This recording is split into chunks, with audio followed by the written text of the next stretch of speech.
Hi, my name is Kevin Hesse, and in an effort to help out some of my team and really anybody else, friends, whoever, who are looking for another method of generating leads, getting customers for their business, just getting more eyeballs on whatever it is that you're offering. It doesn't matter if it's a brick and mortar business, whatever, but creating a web presence and building your digital real estate. So what I'm going to talk about in this video, I'm going to try to keep them short because I know, even for myself, if things get too lengthy, you can get bored and not really get the full value of it. So I'm going to try and keep it short.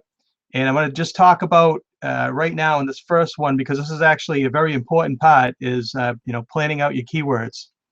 What is it that someone looking for your product or service is going to type in, Google, Yahoo, Bing, whatever it might be.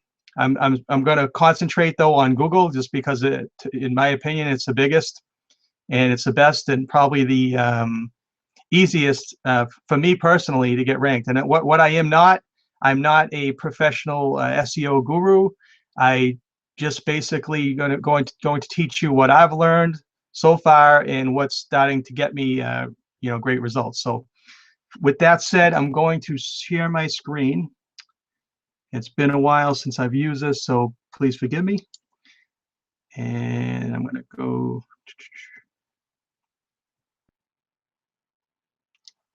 All right. And all right. So what you're going to need before you're, when you're planning out your keywords, is you're going to need to get Google Keyword Planner, which is free. So all you need to do is go to, look up Google Keyword Planner, and basically, if you have a Gmail account, you'll be able to log in, and then you can just go to the Keyword Planner, and you'll find this right here, what you're seeing on the screen right here. So what you need to do now is get in the mind set of someone that's looking for your product or service. What are they going to be thinking when they're typing into the search engine? So with that said, go to Google and just start typing in, like, say you sell flowers, and you sell the seeds. So we'll type in, what is the best time to plant, I will just say flowers in general. So right here, if you go down here, you'll see a bunch of related search terms down this corner. I know it might be difficult to see, but you'll see that when you're on Google. So those are all different long tail keywords that you can work to rank, using your blog posts, which I'll get into blogging, over the next several videos. But in this particular one, we're just going to focus on, laying out the framework of what you need before you even make that blog post. So as you can see, you can just copy and paste all these into Word, and then you can go over to your keyword planning tool, because what we want to do is we want to see, what kind of competition there is on these keywords. And if you were just to have, a one-word keyword, it's going to be next to impossible to rank. So you're going to be looking for long tail keywords, so more than one word, a phrase, sentence. So we'll type in, what is the best time to plant flowers? So then you just click get ideas right here, and you'll see up here that there's an average of 690 searches. So it's low competition. It's not a lot of searches, but the thing is, it's going to be easier to rank. So if you really want to just start getting some traction, and that's the particular business that you're in, you can craft a blog post around those long tail keywords. And you can see here, that's low, that's high. So yeah, you can use those other keywords in your post, but more than likely the ones that are high are going to be difficult to rank.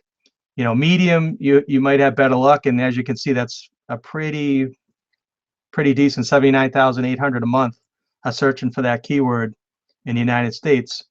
And as you go down, you'll see many, many more, basically that you can craft your blog post around that are, some are obviously low, majority are high. So you don't want to focus on any where, you only have 4,000 people searching for it a month, and it's going to be a hard one to rank. But as you can see down here, there's a, annual flowers.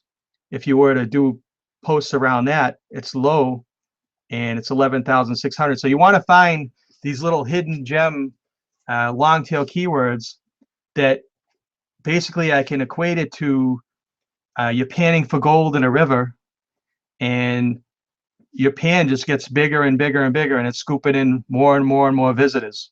So the better you do it and the more consistent you are doing it, the more traffic you're going to get to your site, the more qualified, quality visitors that are going to find you. Because someone that's searching for a specific thing and for a specific solution is already at the point where they either want to learn or they want to buy something.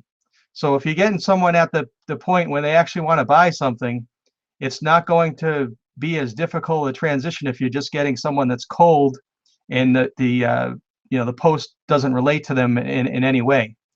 So planning out your keywords is critical. And again, this is just one one example. There's many examples that you can do. I don't know what business you're in. I don't know what you're searching for, but if you're in the make money online type niche, it's going to be tougher to rank some of those keywords. So if you have if you can think outside the box a little bit and get practice typing into Google, you're going to see terms that are going to pop up in front of your eyes as you start typing. As you can see up above, let me see here. Yeah, as you can see up above, when you start typing, you're going to see other ones that pop up that people are actually searching for each month. So you can use that as an idea. And if you want specific, like if you want how many times people are specifically looking up a thing, you can put it in quotes and it will tell you how many, because this one, it's pretty general and it tells you, it's telling you, 37 million. But I mean, if you want to look up exact, and again, it might not be 100% accurate, but you can see 39,000 results. So that it's not as competitive as some of the other keywords. So it's a good chance you can get yourself to the first page of Google with some backlinking and whatnot that I'm going to teach you in a further webinar down the road. So I hope that helps you out. In the number one thing I have to say with blogging, keyword research, all that, not every single one is going to be a hit. So, but the more you do upfront planning, the better your chance of having a successful result. So you must have patience. Number one, you got to have patience. So have patience. Take the time up front to plan out what you're going to do. I obviously, if you don't want to plan out keywords and all that, you don't have to. I'll show you other methods to get instant traffic. But for me personally, I spend a lot of time at my job, and I only have so much time to work on my business. So when I plan it out, I want to have it so I'm generating traffic all the time. You want traffic coming whether you're doing anything or not as time goes on. So that helps out a lot. So I hope you enjoyed this. I'm going to get off the screen share here. And I will be doing some other videos. I'll try to do them as quick as I can, so that way, it'll be a nice transition from keywords. I'll get into doing the basic SEO on your blog post. I can even get into, if you leave me some comments below on any other ideas that you want to know, like if you don't even know how to set up a blog, or because I'm not talking about, you can do this on free blogs, but if you're promoting a product or service, you want to have your own hosted blog. So and I recommend having your own hosted blog on your own, using a host yourself, not a affiliate blog. You can use affiliate blog for backlinks and all that. That's fine. But from my personal experience, I've had too many times where the affiliate blog platform switched their whole method. I lost all my backlinks, comments, all that, and I'm not going through it again. So I always suggest to set up your own, personally branded blog on your own hosting, and it's not very expensive either. So I'll get into that in the future. So I hope you enjoyed that. And I'm also going to include if you click the link below, that's just my blog. So you can leave me any comments on any of the posts you want, and I will talk to you soon. Bye.